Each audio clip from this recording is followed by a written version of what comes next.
A mother without resources, a child hungry of teachings, an Apache warrior with two babies at the edge of the death. When the destiny them confronts face to face, arises a proposal that will change their lives for always. But what happens when the necessity transforms itself into something more deep? Many thanks for to see. Please tell me at the end if you liked the story and from where and why you follow this reading. The year was 1876 in the frontier of Arizona, where the sun punished without pity the arid lands. Sarah Thompson, a widow of 30 years, looked by the window of her modest cabin while her hands worked tirelessly in the embroidery that she would sell in the town. Her son, Thomas, of 12 years, played outside with a stick, feigning that it was a rifle. It made 6 months that Robert, her husband, had passed away after getting sick gravely. The life since then had been a constant fight for to survive. The provisions were scarce, and the winter approached threateningly. "Thomas, enter already. It is going to get dark," called Sarah with voice soft but firm. The boy entered, dragging his feet with the face dusty and a look that Sarah recognized well. Hunger mixed with pride. "Mom, the Murphys have meat fresh. The Mr. Murphy took his son to hunt, and they brought it a deer," said Thomas, leaving the stick in a corner. Sarah sighed. "Thomas, you know that not we can go of house, not we have a rifle adequate, and I not know to teach you, but Dad promised that he would teach me. He said that when he turned 12 years, he would take me with him." The eyes of the boy filled themselves of tears that he refused to spill. The silence that followed was interrupted by a neigh. Sarah looked by the window and saw 3 riders, Apache, approaching to the cabin. She felt that the heart to her accelerated itself. The relations with the natives varied according to the tribes and the agreements, but always existed tension. "Stay here," ordered to Thomas, while she took the old shotgun of her husband, knowing that only she had 2 cartridges. Upon opening the door, she found herself with 3 men Apache mounted on magnificent horses. The of the center, evidently the leader, dismounted with agility. He was tall, with the hair black tied up and adorned with a feather of eagle.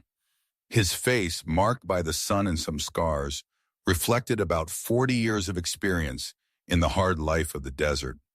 "Woman white," he spoke in a Spanish broken but understandable. "My name is Silent Eagle. We come in peace, Torres." Sarah kept the shotgun visible but lowered.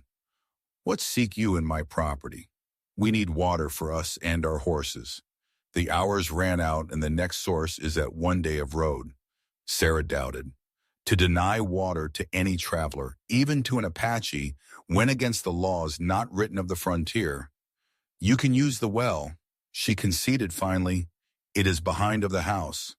While the other 2 warriors took the horses to the well, Silent Eagle remained in front of Sarah. His eyes dark rested on Thomas, who had disobeyed and was stood next to his mother. "Your son," said the Apache, "is strong, but his eyes have hunger." Sarah tensed herself. "We them manage." The Apache observed the cabin, the orchard small and neglected, the absence of skins or meats drying. "Your husband not is," he affirmed more than he asked. "He died," responded Sarah with dignity. "We are alone, but we will survive." Silent Eagle nodded slowly. Then, surprising to Sarah, he crouched himself to be at the height of Thomas. "Boy, know you to marry?" Thomas straightened his shoulders. "My father was going to teach me, but now not I can learn." The Apache looked at Sarah and then anew to the boy. With voice deep and clear, he pronounced the words that would change their lives. "Your child needs to learn to marry. My babies need to be suckled." Sarah frowned, the brow confused. "What want you to say?" "My wife died makes 3 moons giving to light to 2 girls. Not, I have woman that to them gives milk. In my tribe, not there are women that can feed them. The babies die slowly." His voice, normally firm, trembled slightly. "I know that the women white can breastfeed for more time." Sarah stayed without words. What the Apache suggested was unheard of, an exchange of knowledges for milk maternal. "Want you that I breastfeed to your daughters?" she asked, incredulous. "And I will teach to your son to marry, to follow tracks, to survive in these lands." A deal fair. Thomas looked at his mother with eyes supplicant. For him, to learn to marry meant not only food, but to become the man that his father wanted that he were. "Where are the girls?" she asked me, Sarah, after a long silence. "In our camp, at half journey of here. They are small as pigeons and weak as the first grass of spring." Sarah looked at her son, then to the warrior Apache. The decision that she would take now would determine her future. For good or for bad, "We will return tomorrow at the dawn." He said finally, "Bring to your daughters. We will see if I can help them, and we will see if you can teach to my son." The face of the Apache, feminine article, remained impassive, but his eyes shone with something that could have been gratitude or respect. "Tomorrow at the dawn," he confirmed, mounting again his horse. While the three Apaches moved away, Sarah squeezed the shoulder of her son. "Mom, of truth am I going to learn to hunt like the Apache?" asked Thomas with the eyes bright. "Not, I know this is sensible, Thomas, but I know that your father would want that you learn to fend for yourself, and if I can, save to those babies." That night, while Thomas slept, Sarah contemplated the stars from her porch, asking herself if she had just committed the greatest error of her life, or if, on the contrary, she had opened a door towards the survival in something more that she not could define yet. The dawn barely was breaking when Sarah heard the hooves of the horses. She carried awake since before the dawn, preparing the house and to herself for the what would come. Thomas jumped to the bed, more enthusiastic of the what she him had seen in months. "Already they come, Mom," he exclaimed, peering out by the window. This time Silent Eagle not came alone with his two warriors. An old woman Apache rode with him, carrying a small bundle wrapped in skins. The other warriors also brought a bundle similar. Sarah went out to the porch, smoothing herself the apron nervously. When the group stopped in front of her house, she could see better to the old woman. Her face, furrowed by wrinkles deep, emanated a dignity and wisdom that to her reminded to her own grandmother. "This is Moonflower," presented Silent Eagle. "She is the healer of our tribe and has cared of my daughters since that they were born." The old woman dismounted with help of one of the warriors and approached to Sarah. Without saying word, to her she showed the bundle that she carried. Upon discovering the skin, Sarah saw a baby tiny with the skin coppery and the hair black as the night. The little one breathed weakly and had the eyes closed. "She calls herself Dawn Star," said Silent Eagle, "and her sister is Crescent Moon." The other warrior approached with the second baby, equally small and fragile. Sarah took to Dawn Star with care. The girl barely weighed and her little face showed signs of malnutrition. A knot formed itself in the throat of Sarah. Without importing the difference between their peoples, these were creatures innocent that needed help. "Pass inside," invited Sarah. "To them I will prepare something of to eat," while she stopped herself, insecure of how to express what she was going to do. But Moonflower seemed to understand her perfectly. With gestures soft, she guided to Sarah towards the rocking chair next to the chimney, indicating to her that she sat herself with the baby. With hands experienced, the old woman helped to Sarah to accommodate to the little Dawn Star. When the girl began to feed herself weakly at the beginning, and then with more strength, Moonflower nodded approvingly. Silent Eagle and the other warriors had remained outside for respect, but Thomas them observed fascinated from the door. "Come, child," called Silent Eagle. "While your mother feeds to my daughters, we will begin your first lesson." Thomas looked at Sarah, who nodded, giving him permission. "Go, son, but not you move away too much of the house." During the following hours, while Sarah alternated between the twins, she could see by the window how Silent Eagle to him taught to Thomas to recognize tracks in the ground, to move silently and to use a small bow that to him he had brought. Moonflower prepared a tea of herbs for Sarah, explaining to her with gestures and some words in Spanish that would help to strengthen her milk. The communication between them was limited, but of some way sharing the care of the babies, they established a connection that transcended the language. At the midday, when the girls finally slept satisfied, Sarah went out to the porch. Thomas practiced with the bow under the attentive gaze of Silent Eagle, who corrected patiently his posture. "He has good hands," commented the Apache upon seeing approaching to Sarah, and eyes quick. "He will learn well." "The girls have eaten well," responded she. "I believe that with a few days of feeding regular, they will strengthen themselves." Silent Eagle her looked directly to the eyes, something unusual among the Apaches according to she had heard Sarah. "You have saved to my daughters today. To you I am grateful." "Still not they are out of danger," warned Sarah. "They will need to feed themselves regularly during weeks, maybe months." The Apache nodded thoughtfully. "Then we have to find a solution. Not we can travel each day from our camp until here and of return." The girls not would resist. Sarah understood the complexity of the situation. They not could stay indefinitely close of her cabin without provoking suspicions among the settlers' neighbors.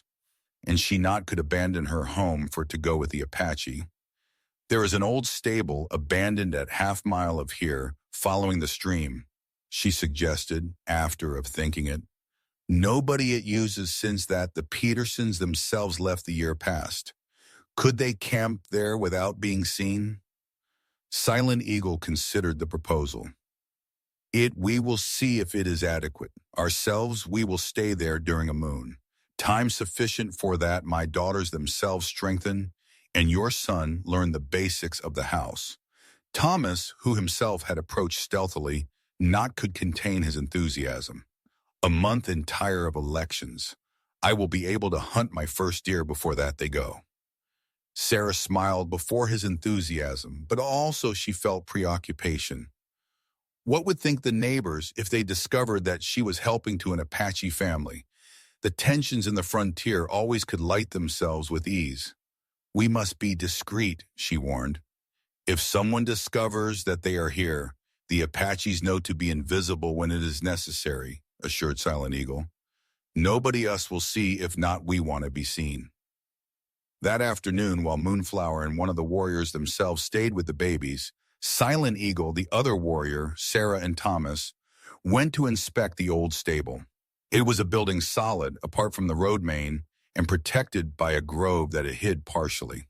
"It will serve," declared Silent Eagle after of examining it carefully. Night, when the Apaches themselves had installed in the stable, and the babies slept after of another session of feeding, Sarah herself sat in her porch contemplating the stars.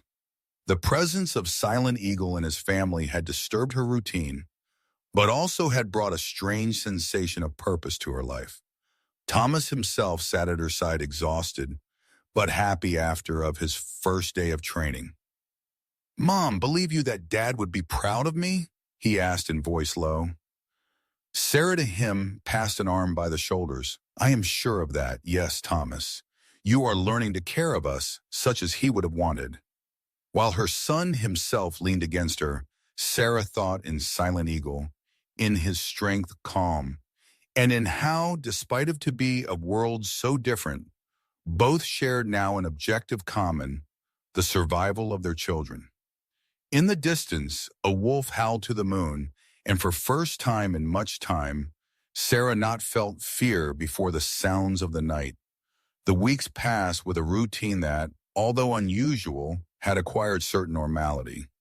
Each morning, Silent Eagle arrived with the twins and Moonflower, while Sarah breastfed to the little ones, who day to day gained weight and vitality.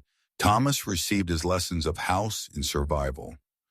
The boy had changed notably. His posture was more upright, his movements more sure, and in his eyes shone a confidence that Sarah not had seen since the death of his father. Silent Eagle resulted to be a teacher patient, but demanding, teaching him not only to track and hunt, but also to respect the nature and to take only the necessary. An afternoon, while Sarah hung the clothes, she saw to Thomas return with Silent Eagle. The boy carried proudly a rabbit, his first prey, married completely by himself. "Mom, look!" he exclaimed, running towards her. "It I married, I alone with the trap that to me taught Silent Eagle." Sarah embraced to her son, feeling a mix of pride and nostalgia. Robert should have been there to see that moment. "Your father would be very proud," she said, and this time was she who had to contain the tears. Silent Eagle himself kept at certain distance, observing them with expression indecipherable. When their gazes themselves crossed, Sarah articulated a silent thank you that he responded with a slight nod. That night, after of dining the rabbit prepared by Thomas under the guide of the Apache feminine article, Sarah went out to the porch and found a Silent Eagle contemplating the stars. "The girls are each time more strong," commented she, approaching herself. "Soon not me they will need so much.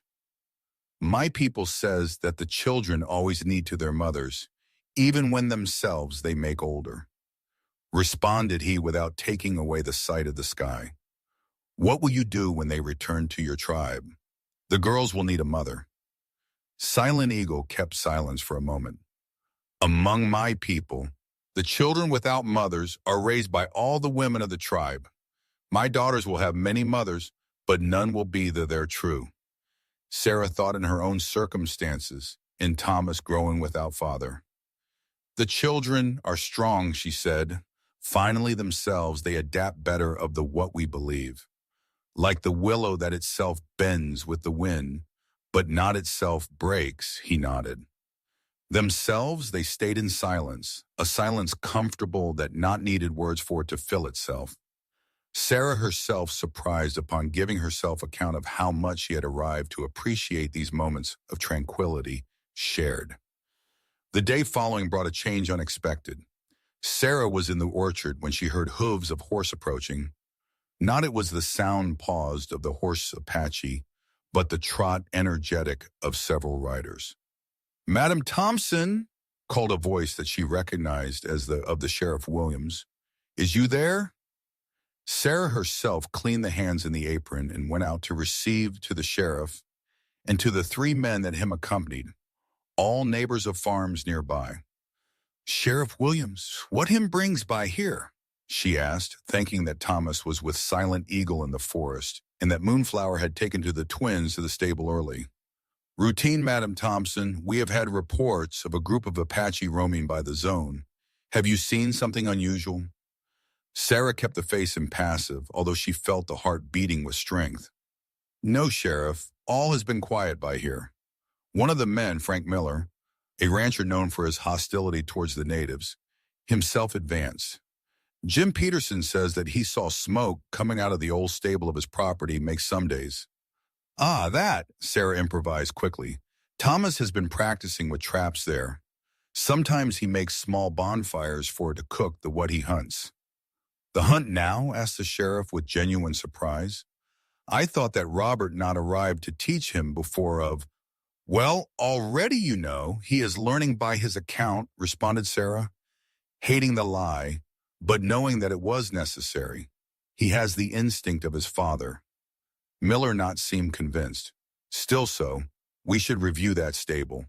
For your safety, Madam Thompson." Sarah felt that to her froze itself the blood. If they found a moonflower into the babies. "Not it is necessary, Mr. Miller. Thomas and I review that place regularly. To you I assure that not there is nobody there." The sheriff, who always had respected to Robert Thompson, interceded. "Frank, if Sarah says that all is in order, her I believe. Not we have reason for to doubt of her word." Miller grumbled something inaudible, but not he insisted. After a few questions more, the group itself left, promising to return if there was any problem. As soon as they were out of sight, Sarah ran towards the forest in the direction where she knew that Thomas would be with Silent Eagle. Them she found practicing archery. "They have to go," she exclaimed without breath. "The sheriff and some neighbors were here asking for Apaches in the zone. They suspect of the stable." The expression of Silent Eagle itself turned grave. "They will come to review. I managed to convince them of that, not it was necessary, but Miller not seemed convinced, not it is sure that they continue staying there. Thomas looked from one to other with preoccupation. But Mom, the baby still needs your milk, and I barely am learning to hunt. Silent Eagle put a hand on the shoulder of the boy. Sometimes the warrior most brave is the who knows when to retreat for to fight another day. Sarah, seeing the deception in the face of her son, took a decision impulsive. Not they have to go far. There is a cave in the hillside north where the stream makes a bend. Robert and I had found one time. It is difficult of to see from the road and the enough big for to shelter oneself. Silent Eagle here looked with intensity. Why you risk so much for us, woman white? Sarah held her gaze. Because your daughters deserve to live as much as my son deserves to learn. And because she stopped herself insecure of how to express the bond that had grown between them. Because we are family now. Completed Thomas with the simplicity of the youth. The babies are like my sisters. Silent Eagle nodded slowly, a shine of comprehension in his eyes. Family, he repeated, as tasting the flavor of the word. My people has a saying, the blood makes relatives, but the loyalty makes family. That night, under the mantle protective of the darkness, Sarah helped to move to Moonflower and to the twins to the cave. While they accommodated the skins and lit a small fire in the deep of the cavern, where the light not would be visible from the outside. Sarah herself gave account of that, the presence of this peculiar family. Apache had filled a void in her life that not even she knew that existed. When she disposed herself to leave, Silent Eagle her stopped with a gesture of his neck. He took off a pendant of leather with a small stone, polished of color, turquoise for it to protect you, he said, placing it in the palm of his hand. The turquoise guards to who protect to others. Sarah closed the fingers around of the pendant, feeling its warmth. I will come tomorrow at the dawn, she promised, while she returned to home with Thomas, who chattered enthusiastic about the cave and how it was a hiding place perfect. Sarah touched the pendant under her blouse and asked herself how she would explain to the sheriff or to herself the feelings that were flowering in her heart towards a man that, according to all the conventions of her world, should be considered an enemy. The days themselves converted into weeks, and soon itself was fulfilled 1 month since that Silent Eagle and his family had entered in the life of Sarah and Thomas. The twins, now chubby and smiling, were almost unrecognizable compared with the fragile creatures that had arrived at that dawn. Thomas, by his part, himself had transformed into a young hunter capable of to provide meat for the table almost all the days. The cave resulted to be a refuge safe. Sarah and Thomas her visited daily, carrying provisions and returning with the teachings of Silent Eagle and the wisdom herbal of Moonflower, who had begun to instruct to Sarah in the use of plants medicinal. An afternoon, while Sarah breastfed to Crescent Moon and Moonflower prepared an ointment for the bites of insects, the old woman began to sing softly in her tongue. The melody was sweet and melancholic, and although Sarah not understood the words, she felt that it spoke of love and loss. She sings for to honor to the mother of my daughters, explained Silent Eagle, who had entered silently to the cave. He says that your spirit and the of soft rain, my wife, are intertwined now, sharing the care of the girls. Sarah lowered the gaze towards the baby that she fed, feeling a connection with that woman that never she knew, but with whom she shared now the motherhood of these creatures. To me would have liked to know her, she said sincerely. She was like the wind of spring, responded Silent Eagle, sitting himself in front of her. Soft but strong, like you. The compliment, expressed with so much simplicity, made that Sarah herself blushed. In these weeks, she had discovered in Silent Eagle to a man of deep integrity, wise and compassionate, so different of the image that the settlers had of the Apache. Our time here itself ends, continued he. The girls already are strong and your son has learned much. Soon I will owe to take them of return to my people. Although Sarah knew that this moment would arrive, she felt a pang of sadness. When yourself you will go? With the next moonfall, it is a good moment for it to travel. The moonfall was in 3 days, so little time for it to prepare oneself for a farewell that would be more painful of the what she had anticipated. Thomas will be devastated, she murmured, although she knew that not it was only for her son that she felt the sorrow. Silent Eagle kept silence for a moment, as if he considered carefully his next words. Sarah, he said, finally using her name for first time, among my people, when a man and a woman lose to their companions, sometimes they unite their lives for to raise to their children together. The heart of Sarah gave a flip. He was suggesting the what she believed. Me, you are asking that to you. I ask that you consider to come with me, you and Thomas, to live with my people. The girls you need. And he stopped searching the words adequate. My heart has found peace in your presence. Sarah stayed without words. The proposal was so unexpected as transcendental. To abandon all the what she knew, her home, her community, for to live among the Apache was a decision that would change their lives for always. I need time for her to think, she responded finally. That night, sitting in her porch while Thomas slept, Sarah weighed the pros and the cons of the proposal of Silent Eagle. To leave her house, the memories of Robert, the security of the known. To stay meant to renounce to dawn star and crescent moon. To who she had arrived to love as own, and it meant to say goodbye of Silent Eagle, a thought that to her caused a pain unexpected. Her reflections were interrupted by the sound of hooves approaching with alarm. She recognized the voices of Frank Miller and other men. Thompson, shouted Miller, we know that you are helping to those savages. Jim, you saw today, climbing to the hillside north. Sarah entered hurriedly to the house, awakening to Thomas. What happens, Mom? Miller and his men come toward to hear. They know about Silent Eagle and the others. What are we going to do? Asked Thomas, already completely awakened and alert. Sarah took a decision quick. Take your knife of house and go out by the window back. Run to the cave and warn to Silent Eagle. Tell them that they must go immediately. And you, Mom, I them will stop here. I will gain time. Thomas doubted, but years of obedience to his mother prevailed. With an embrace quick, he disappeared by the window just when the riders arrived to the front of the house. Sarah went out to the porch with the shotgun of Robert in the hands. Miller and 4 men more dismounted, their faces hard under the light of the lamps that they carried. Where are they, Sarah? Demanded Miller. We have followed the tracks until near of here. Not I know of what you speak, Frank, responded Wahiman firmly. Not us lie. You saw climbing to the hillside with provisions. Where is your? Thomas is asleep, and the what he does in my property not is affair of yours. Miller gave a step threatening towards her. It is affair of all when you are fraternizing with savages that could massacre us in our beds. The only ones with intentions violent here are you, replicated Sarah, raising slightly the shotgun. Now to you I ask that yourselves you go of my property.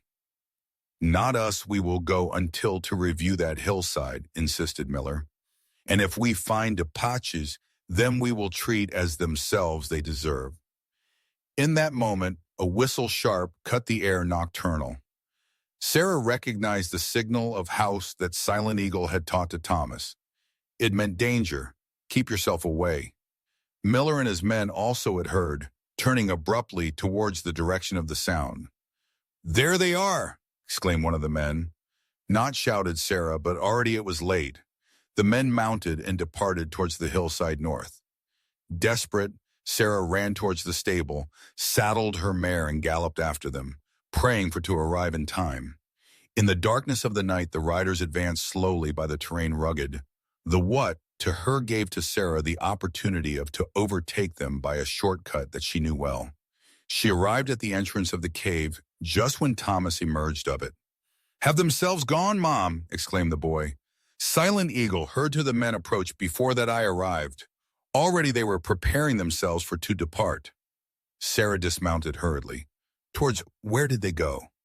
Towards the east, by the pass of the canyon, Silent Eagle said that it is the path most fast towards territory Apache. In that moment they heard to the riders approaching. Sarah took a decision instantaneous. Thomas, mount and ride towards the north, towards the farm of the Wilsons. Stay there until that I come for you, but at Mom, now Thomas, trust in me. With reluctance, the boy obeyed, disappearing in the night while Sarah entered in the cave. Rapidly, she picked up some belongings left behind, a blanket Apache, some utensils, and the most important, a small doll of rag made for the twins. Then she went out and began to leave a trail false towards the west in direction opposite to that had taken Silent Eagle and his family. When Miller and his men arrived, they found sitting tranquilly next to the entrance of the cave, as if she them waited. They have gone, she said simply, and not them you will find. Miller dismounted furious. Where are they? Far from here. And if you have something of sensibility, you also yourselves will go. This house without sense only will bring problems to all. One of the men entered in the cave and went out confirming that it was empty. Miller looked at Sarah with rage barely contained.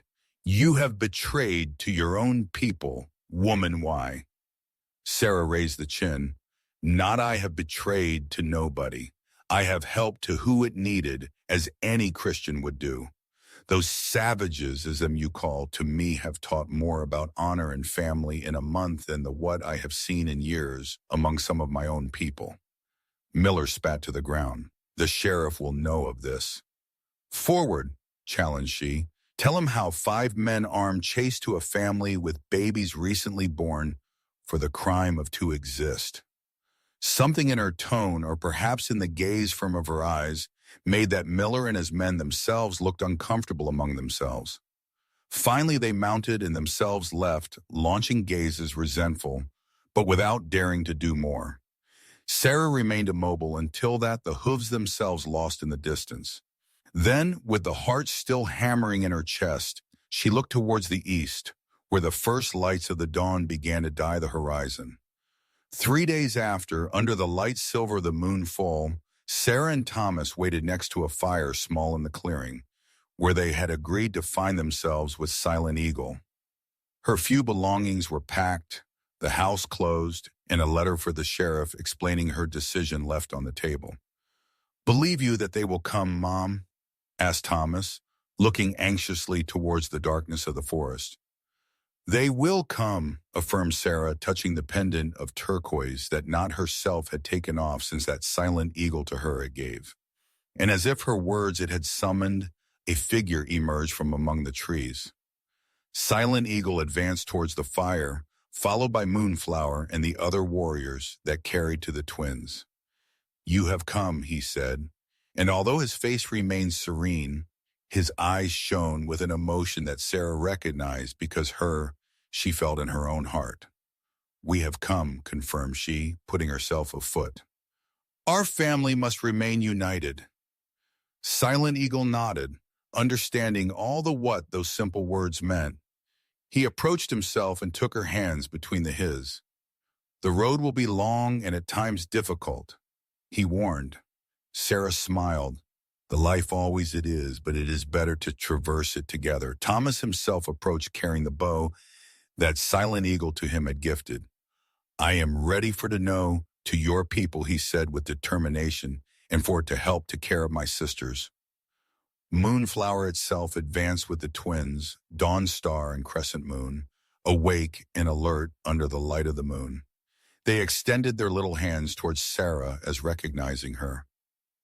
My daughters you recognize as mother, said Silent Eagle with voice soft, and I you recognize as companion of my heart, if you it wish.